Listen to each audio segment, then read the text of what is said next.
First Kings. The reign of Kayumars.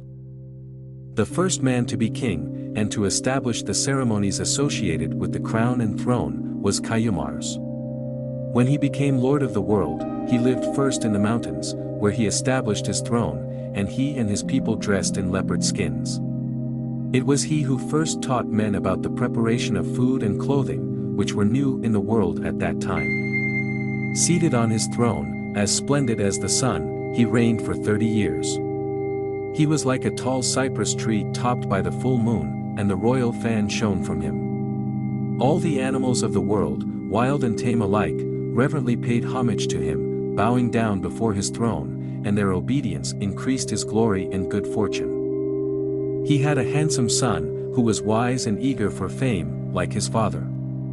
His name was Shahnameh, and Kayumars loved him with all his heart. The sight of his son was the one thing in the world that made him happy, and his love for the boy made him weep when he thought of their being separated. Shahnameh grew into a fine young man, and he had no enemies, except for Ahriman, who was secretly jealous of his splendor and looked for ways to humble him. Ahriman had a son who was like a savage wolf.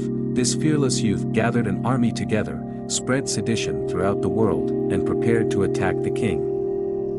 Shahnameh is killed by the black demon. Kayumars was unaware of these machinations, but the angel Sorosh appeared before Shahnameh in the guise of a magical being swathed in a leopard skin, and told him of the plots against his father. The prince's heart seethed with fury, and he gathered an army together. There was no armor at that time, and the prince dressed for war in a leopard skin. The two armies met face to face, and Shahnameh strode forward to attack, but the black demon sunk his claws into the prince's unprotected body and stretched the noble Shahnameh in the dust. Now in the dirt he laid the king's son low, clawed at his gut, and struck the fatal bow. So perished Shahnameh. A demon's hand left leaderless his people and his land. When the king heard of his son's death, his world darkened with sorrow. He descended from the throne, weeping and beating his head, and scoring his royal flesh in an agony of distress. His face was smeared with blood, his heart was in mourning, and his days were filled with sorrow. The army was arrayed before the king, and a cry of grief went up from its ranks. Everyone wore blue as a sign of mourning, and all the animals, wild and tame alike, and the birds of the air, gathered and made their way weeping and crying to the mountains, and the dust sent up by the throng of mourners hovered in the air above the king's court. They mourned for a year, until the glorious Sorosh brought a message from God, saying, Kayumars, weep no more, but be of sound mind again. Gather an army together and fight against this malevolent demon. The king turned his weeping face toward the heavens and prayed to the great God that evil strike those who think evil. Then he prepared to avenge the death of Shahnameh, neither sleeping at night nor pausing to eat in the day. Hashang and Kayumars fight against the black demon. The great Shahnameh had a son, Hashang, who acted as his grandfather's advisor. This splendid youth seemed compounded of intelligence and courtliness. Kayumars lovingly brought him up as his own son, because Hashang reminded him of Shahnameh, and he had eyes for no one else. When his heart was set on war and vengeance, he summoned Hashang and laid before him his plans and secrets. He said, I shall gather an army together and raise a cry of lamentation in the demon's ranks. You must command these warriors, since my days are numbered, and you must be the new leader. He gathered together fairies, leopards and lions, savage wolves and fearless tigers, birds and domestic animals, and this army was led by the intrepid young prince. Kayumars was in the rear, his grandson Hashang in the van. The black demon came fearlessly forward, and the dust of his forces rose into the heavens, but the king's fury and the wild animals' magnificence rendered the demon's claws harmless. When the two groups met, the demons were defeated by the animals. Like a lion, Hashang caught the black demon in his grip, cleaving his body in two and severing his monstrous head. He laid him low in the dust and flayed his wretched body of its skin. When Kayumars had achieved the vengeance he desired, his days came to an end, and the world was deprived of his glory. You will not find another who has known the might of Kayumars and his great throne. The world was his while he remained alive. He showed men how to prosper and to thrive. But all this world is like a tale we hear, men's evil, and their glory, disappear. The reign of Hasham, the just and prudent Hasham was now master of the world, and he set the crown on his head and ruled in his grandfather's place. He reigned for 40 years, and his mind was filled with wisdom, his heart with justice.